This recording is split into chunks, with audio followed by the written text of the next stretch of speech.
महाराजा सूरजमल ब्रज विश्वविद्यालय भरतपुर के बी.ए. भाग द्वितीय वर्ष के प्रश्न पत्र प्रथम के सभी विद्यार्थियों को नमस्कार। विद्यार्थियों, मैं Hanuman Prasad Meena, assistant professor, government PG college Bayana, आपके सामने आपके पाठ्यक्रम में शामिल प्रश्न पत्र प्रथम की पुस्तक, इसका शीर्षक है रीति काव्य या रीतिकालीन काव्य के पाठ संख्या 5, जिसका शीर्षक है घनानंद, के छंद संख्या 7 और 8 लेकर आया हूँ। इससे पहले के छंदों की व्याख्या हमने पिछले वीडियो में कर दी है, जो मेरे यूट्यूब चैनल पर जाकर आप देख सकते हैं। यहाँ पर हम घनानंद के 2 छंदों की सप्रसंग व्याख्या करेंगे। छंद संख्या 7 और 8 जो इस प्रकार है, ध्यान से सुने। भाषा ब्रज है। 7वें छंद में सवैया छंद है, 8वें में कवित छंद है। छंद संख्या 7 जो इस प्रकार है। पर काजहि देव को धारी फिरो, पर जन्य जथारथ है वेदर्शो। निधि नीर सुधा के समान करो, सब ही विधि सज्जनता सरसो। घन आनंद जीवन दायक हो, कछु मेरो पीर ये परसो। कब हुआ विशासी सुजान के, आंगन मो असवानी हुले बरसो। प्रस्तुत सवैया छंद कवि घनानंद द्वारा रचित प्रेम वर्ण से संबंधित है। इसमें बादल को संबोधित कर प्रियतमा सुजान के आंगन में बरसने का निवेदन किया गया है। घनानंद की प्रेमिका सुजान है।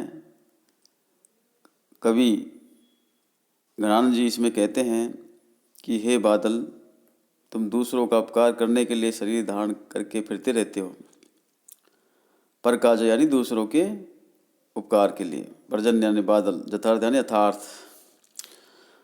तुम पर अर्थात दूसरों के लिए जन्म लेने वाले, इस जैसा नाम वैसा अर्थ वाले बनकर आचरण करते हुए दिखाई दो।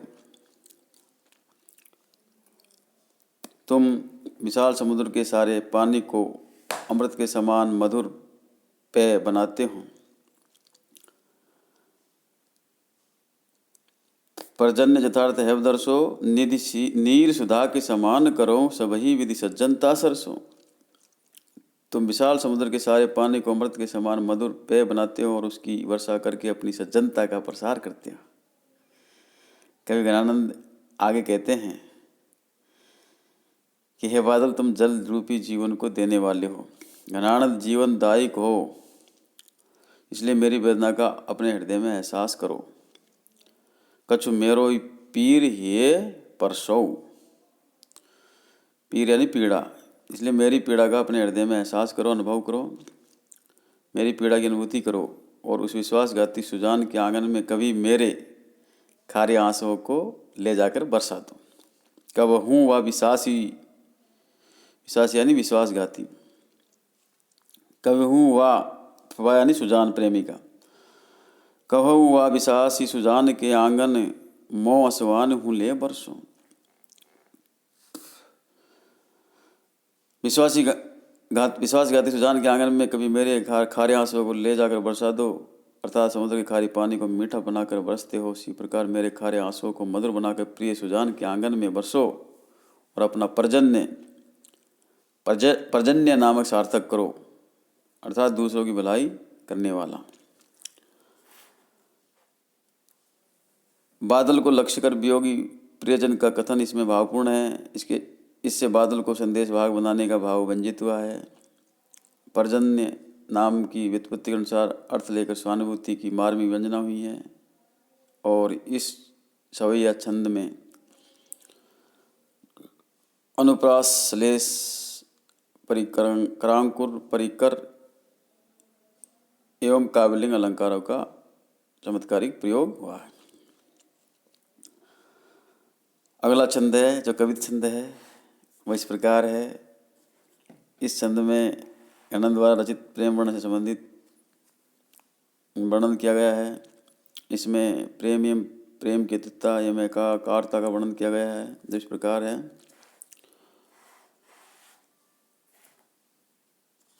चंद ही चकोर करे सौ शशि धे धरे मन सहुर रे एक देव घिबे को रहे दे। ज्ञान होते आगे जाकी पदवी परम ऊंची रस उपजावे तामे भोगी भोग जात गवे।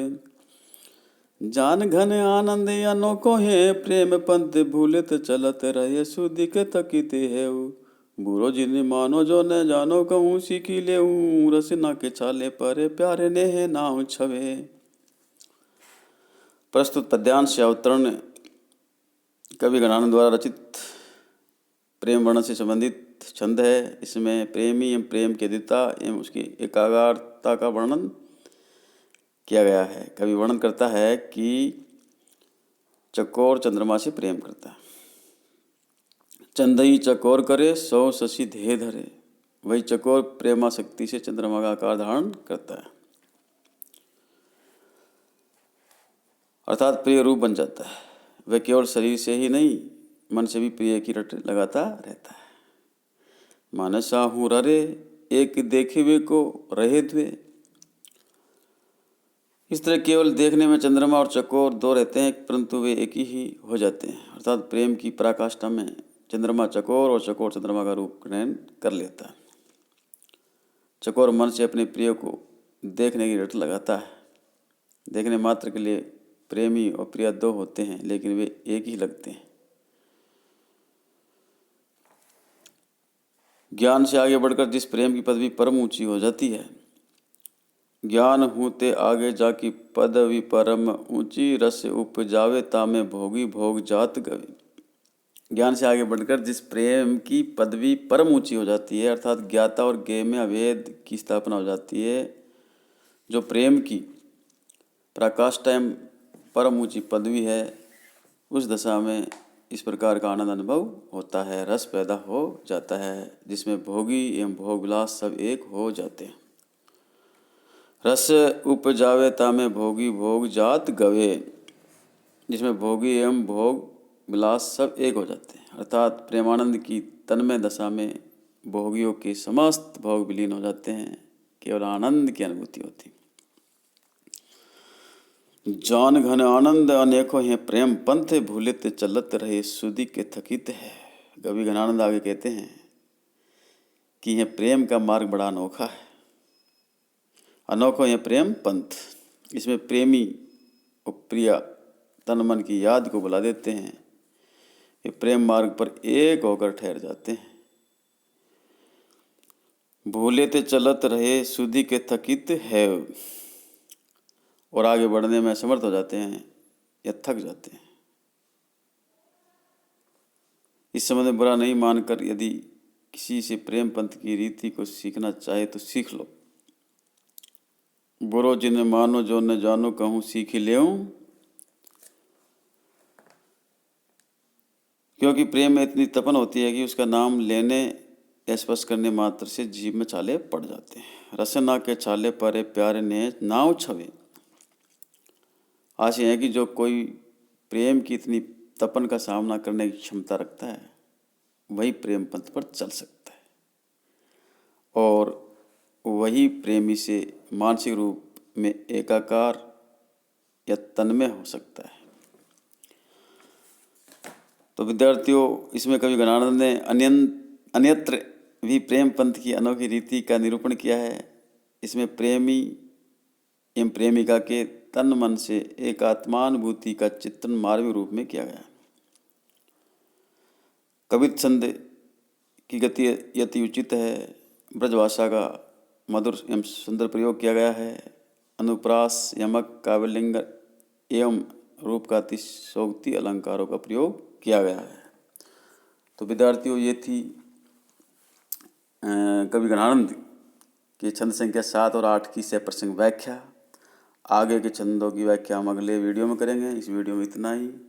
धन्यवाद।